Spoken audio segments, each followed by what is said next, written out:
직선의 방정식에 대해서 배우도록 하겠습니다.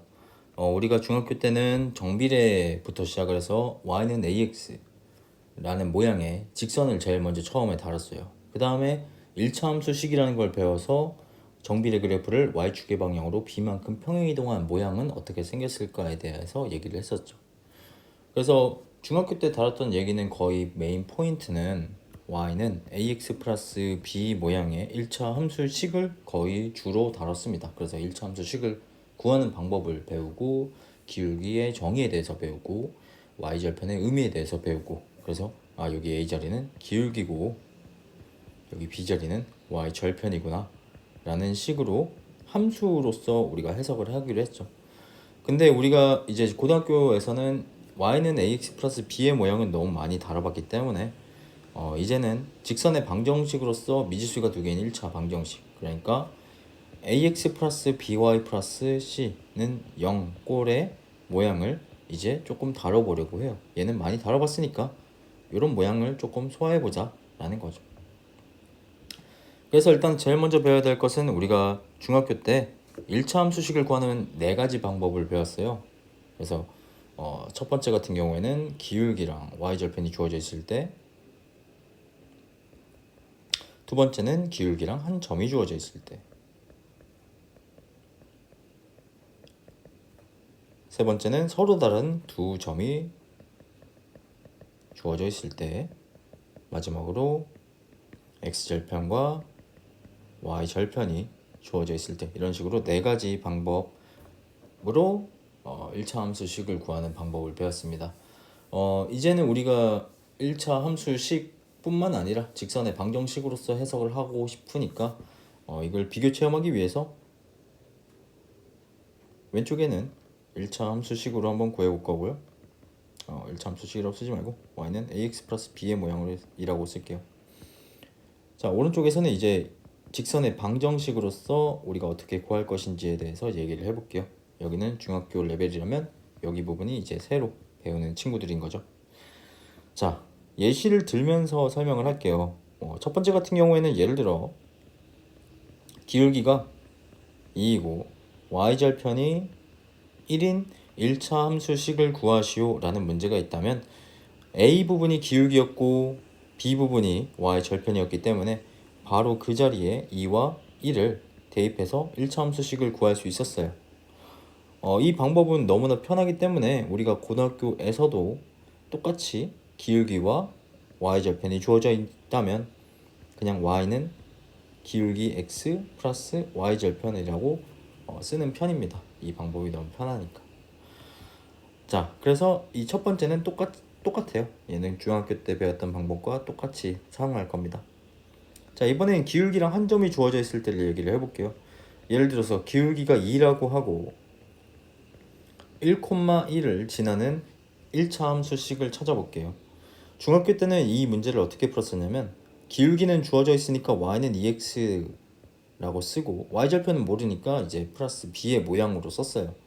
그 다음에 1,1을 지난다고 했기 때문에 1,1을 x와 y 자리에 넣어서 b에 대한 등식을 얻으면 b의 값을 구할 수 있고 b의 값을 구하시면 다시 원래식에 대입해서 1차 함수식을 구할 수 있었죠. 조금 번거로웠죠. b라고 미지수를 세우고 나서 b의 값을 구하고 나서 나중에 이제 다시 원래 b의 자리에 대입하기까지 조금 번거롭습니다.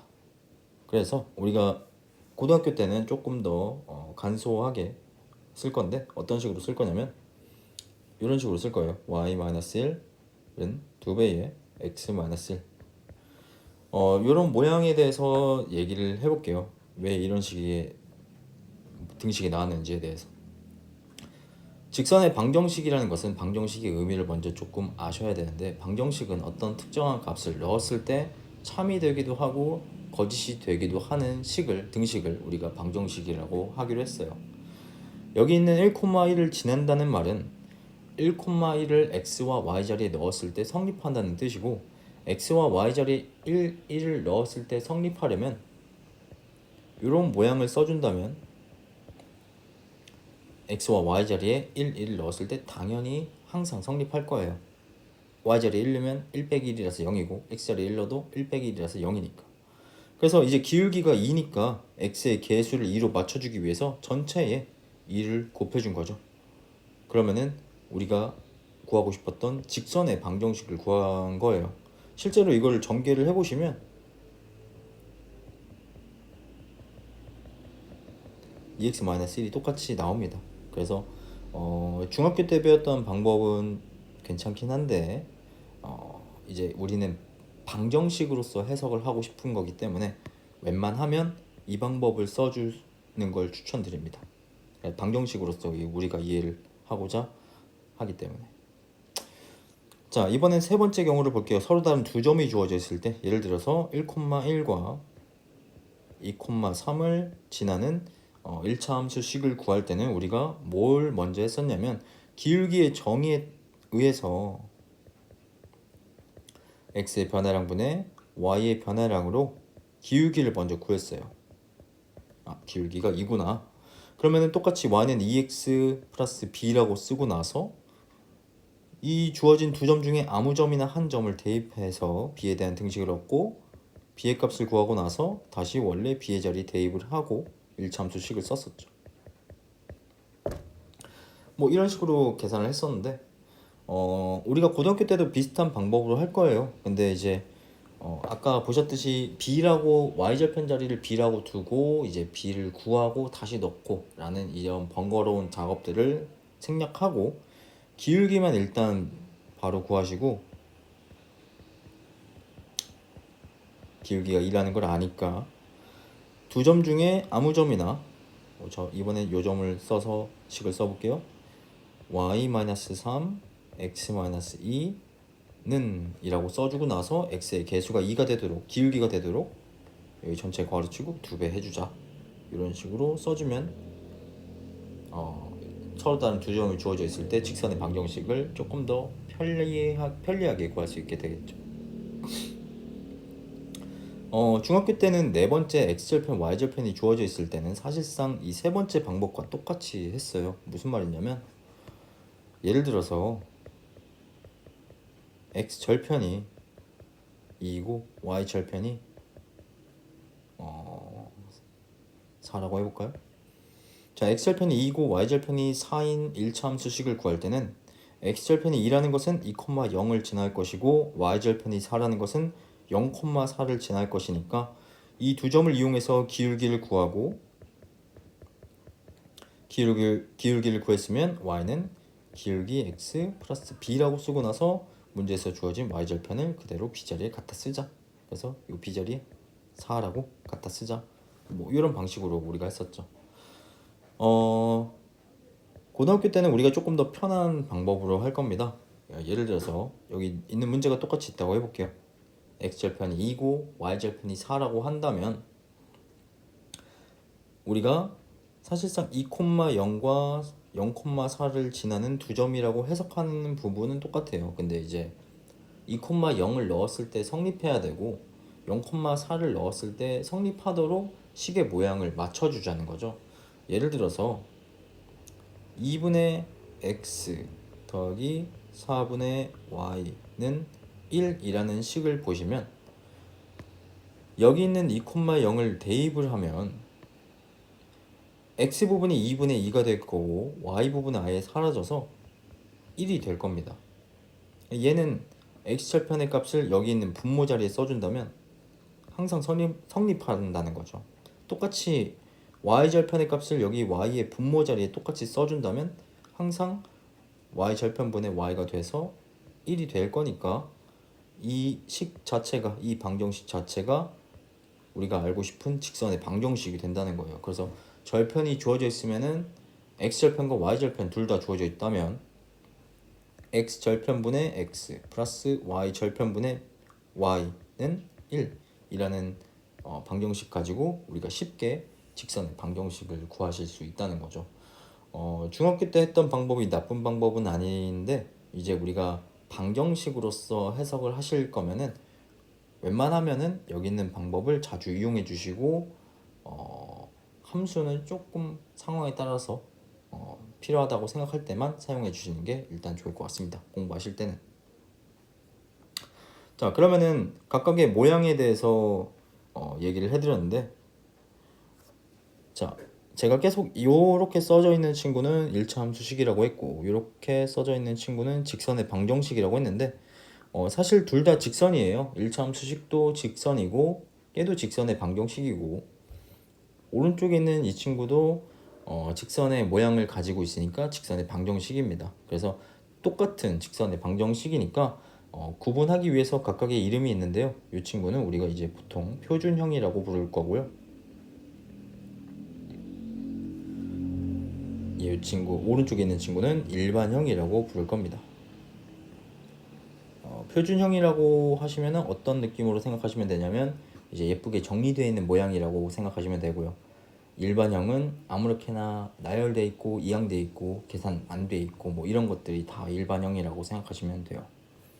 보통 는 0이라고 정리돼 있으면 일반형이라고 생각하시면 되겠습니다. 자, 우리가 중학교 때 1차 함수를 배우고 나서 뭘 배웠냐면 그 앞 단원에서 배웠던 연립방정식의 해를 구하는 것과 두 직선의 교점을 구하는 것과 똑같다는 얘기를 했었어요. 그래서 예를 들어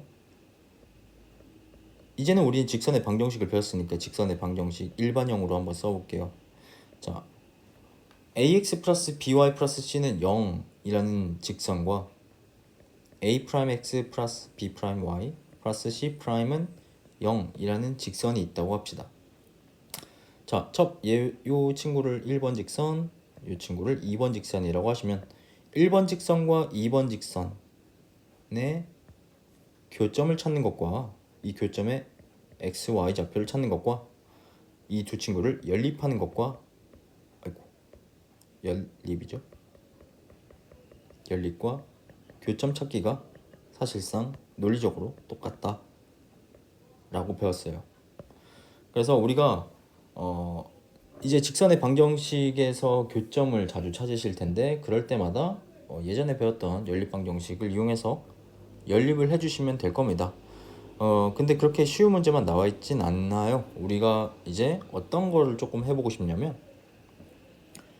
두 직선의 방정식이 주어져 있을 때 이 두 직선의 방정식의 교점을 지나는 제3의 직선을 우리가 찾아보려고 합니다. 이 직선은 뭐 이런 모양이 될 수도 있고 뭐 이런 모양이 될 수도 있고 어떤 모양이 될지는 몰라요.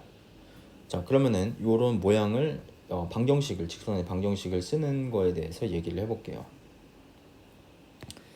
자, 1번 직선과 2번 직선의 교점의 좌표를 알파, 베타라고 한다면 여기 있는 알파, 베타는 1번식에 넣었을 때도 참이 될 거고요. 2번식에 넣었을 때도 참이 될 겁니다. 즉 그 말은 무슨 말이냐면 여기 xy 자리에 알파, 베타를 넣어서 a 알파 플러스 b 베타 플러스 c는 0이 될 거고요. 또 a 프라임 알파 플러스 b 프라임 베타 플러스 c 프라임도 0이 될 거예요. 항상 둘 다 0일 거예요. 자, 그러면은 요 식을 어떻게 쓸 거냐면 항등식의 성질을 이용해서 우리가 쓸 건데 일단은 이런 식으로 써볼게요. a 알파 플러스 b 베타 플러스 c 플러스 a 프라임 알파 플러스 b 프라임 베타 플러스 c 프라임 0 더하기 0은 0이니까 이거 두 개 더한 것도 0일 겁니다. 자, 그러면은 이번에는 알파 그리고 베타 자리를 x, y로 다시 돌려주시면 a 프라임 x 플러스 b 프라임 y 플러스 c 프라임 이꼴 0. 이 식은 x, y 자리에 알파, 베타를 넣었을 때 참이 될 거고 그 말은 알파, 베타를 지난다는 말이고 지워버렸네요. 이 직선의 방정식은 알파, 베타를 지나는 어떤 제3의 직선의 방정식이 된다는 거죠. 그래서 이런 식의 모양으로 써준다면 알파, 베타를 지나는 무수히 많은 다른 직선들을 얘기할 수 있어요. 그래서 뭐 예를 들어 여기 뒷부분에 전체적으로 다 2배를 해주셔도 어차피 x자리 y자리에 알파 베타를 넣으시면 앞에 부분이 0이 될 거고 뒷부분도 0이 될 거기 때문에 다른 숫자를 곱하더라도 항상 0일 거예요. 그러면 항등식의 성질을 이용해서 저기 있는 숫자 부분에 우리가 어떤 미지수 k를 넣는다면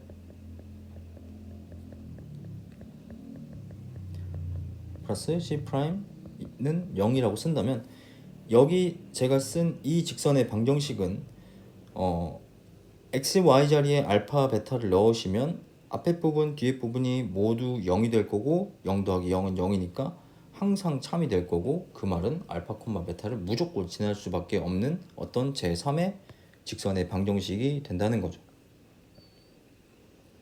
이런 느낌으로. 자, 말로만 설명하면 조금 어려우니까 그림을 조금 보면서 얘기를 해볼게요. 제가 미리 몇 개를 조금 그려놨는데요. 자, 일단은 하나씩 설명을 하도록 하겠습니다. 직선이 두 개가 있어요. x 플러스 y 플러스 2는 0이라는 직선과 x 마이너스 2y 플러스 10은 0이라는 직선이 있다고 할게요. 두 직선의 교점을 지나는 어떤 제3의 직선을 말하고 싶으시면 여기 왼쪽에 제가 지금 체크한 부분의 식을 보시면 x 플러스 y 플러스 2 플러스 어떤 k의 괄호치고 x 마이너스 2y 플러스 10은 0이라는 어떤 방정식이 나오죠.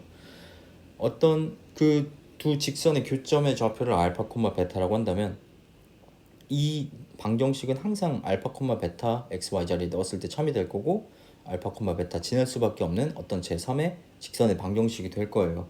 그래서 어떤 k 값이 변함에 따라서 여기 있는 교점을 지나는 어떤 제3의 모든 직선의 교점을 지나는 모든 직선의 방정식들을 모두 다 얘기할 수 있다는 거죠.